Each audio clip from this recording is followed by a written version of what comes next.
ça nous fait une transition vers notre deuxième coup de projecteur avec Laurent Garcia, justement, de Cohesity. Donc vous êtes expert dans le data management, de toutes les approches de gestion de la donnée qui vont à la fois sur la partie gestion de la donnée, mais aussi jusqu'à la sauvegarde, qui est un sujet important pour les entreprises.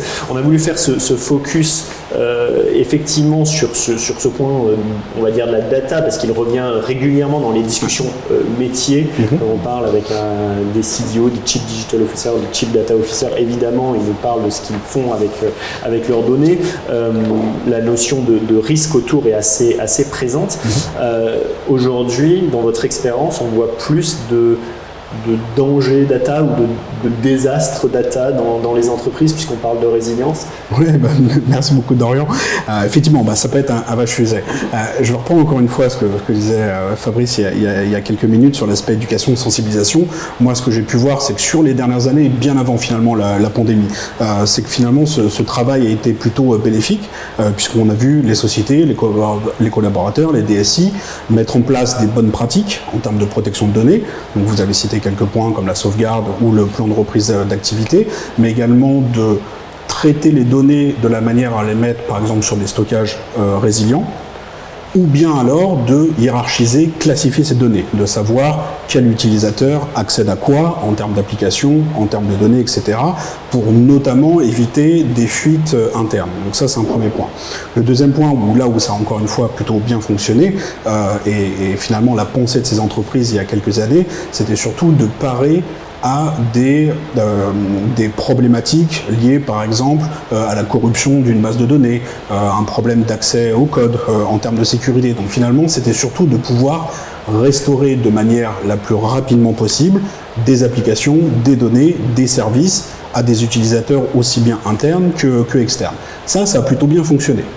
Par contre, bien sûr, la vie est toujours remplie d'impondérables, et les impondérables qu'on a eus, il y a eu effectivement la pandémie qu'on a citée plusieurs fois, les différents challenges liés au risque climatique, et bien sûr géopolitique, comme on a vu ces derniers mois. Et finalement, ce que ça a montré à cette occasion-là, c'est que même si justement ce travail était fait en termes de classification, hiérarchisation de la donnée, il fallait également pouvoir y accéder ou pouvoir la stocker.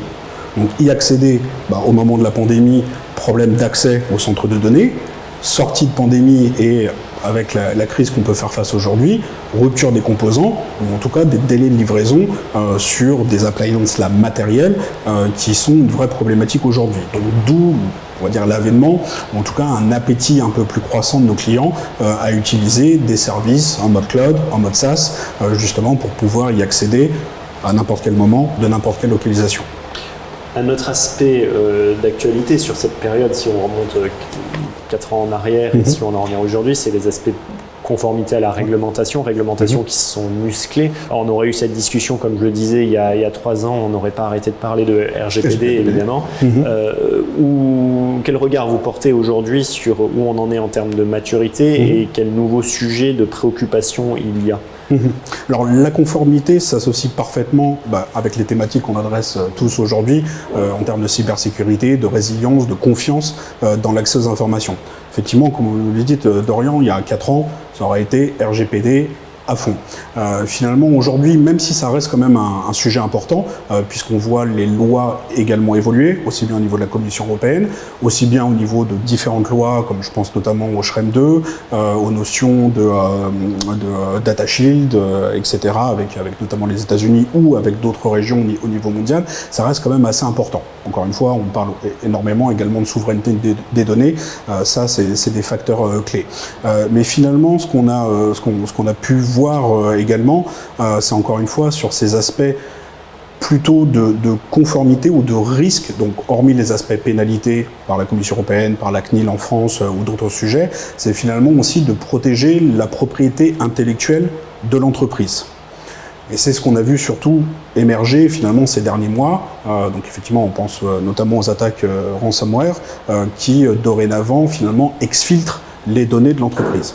Alors c'est un point intéressant parce que effectivement quand on parle données et résilience, immédiatement ce qui vient en tête c'est ces attaques de rançon logiciel, ransomware, qui sont devenues le centre de l'attention grosso modo depuis 2017 de façon extrêmement prononcée.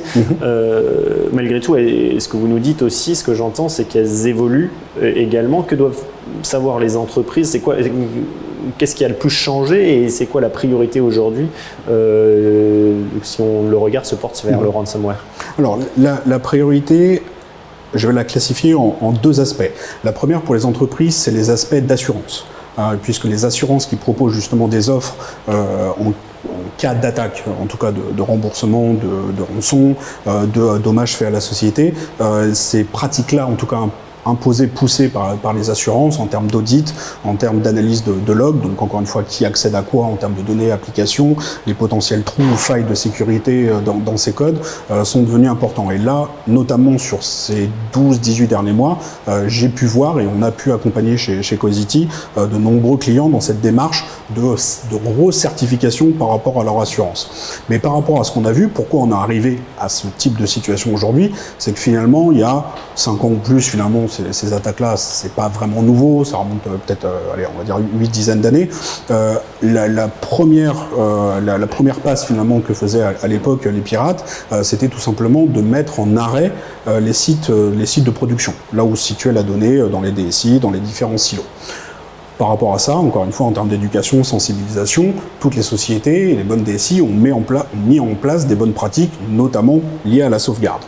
Donc à partir du moment où ces fameux pirates, aussi bien externes qu'internes d'ailleurs, ne pouvaient plus arriver à leur but ultime, le deuxième process qu'ils ont mis en place, c'est de détruire les environnements de production, mais pas que, détruire également les environnements de sauvegarde.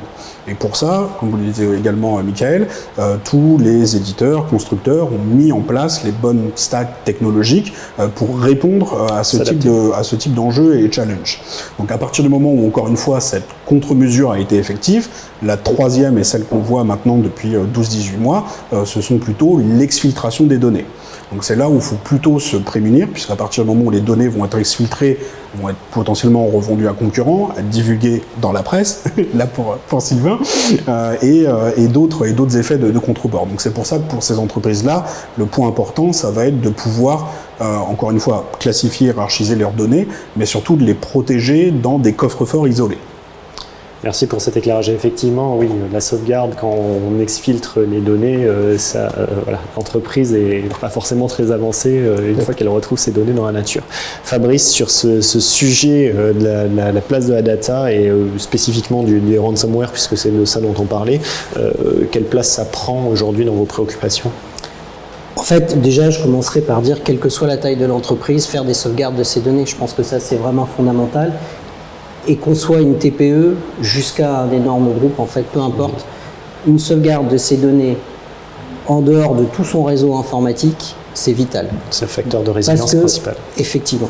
Parce que, en fait, effectivement, depuis plusieurs années, on subit le ransomware.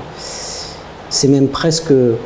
Enfin, c'est très intéressant d'étudier maintenant comment ça se passe, parce qu'on s'aperçoit que derrière, ce sont des véritables organisations cybercriminelles avec énormément de compétences, qui ciblent, qui connaissent très bien leurs cibles, qui ont déjà commencé effectivement au départ par paralyser le système d'information, demander une rançon, et quand ils se sont aperçus que les grands groupes avaient des sauvegardes et qu'il ne se passait rien, ils sont passés à une deuxième étape qui est effectivement maintenant la paralysie générale et l'exfiltration de données pour démontrer et s'attaquer aux sauvegardes si elles sont malheureusement en ligne ou si, etc., pour pouvoir totalement paralyser l'informatique d'une société.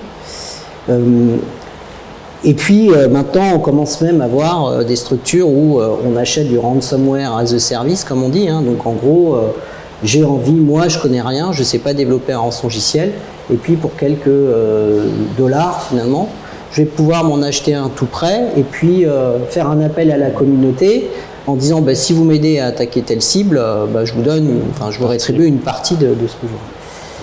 Après, aujourd'hui, ce que l'on voit, c'est que je ne connais pas, moi, une seule société. Et dans le cadre du CESIN, on a quand même plus de 800 membres, qui sont des acteurs, qui n'ont pas un projet ou qui n'ont pas conduit un projet pour protéger leurs entreprises de ce risque rançongiciel. C'est le nerf de la guerre aujourd'hui. On sait que, en gros, une attaque par rançongiciel, c'est plusieurs semaines d'inactivité dans une entreprise.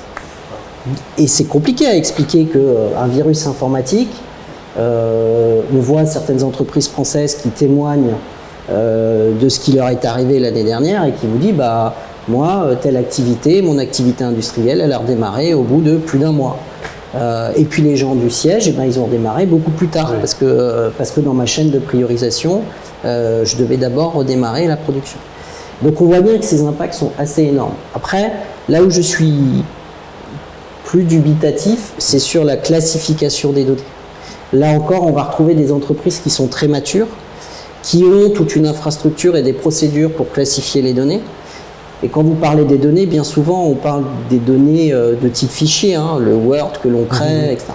Et ça demande énormément d'efforts aussi d'apprentissage aux collaborateurs. Parce que quand il va ouvrir son fichier Word, il va falloir qu'il dise c'est confidentiel, c'est pas confidentiel, c'est un petit peu confidentiel. Donc ça s'accompagne. Et après, derrière, on va avoir toute une panoplie effectivement de processus qu'on va mettre en place pour éviter que ça ne fuite, mais c'est compliqué à mettre en œuvre. Toutes les entreprises n'ont pas ce niveau de maturité.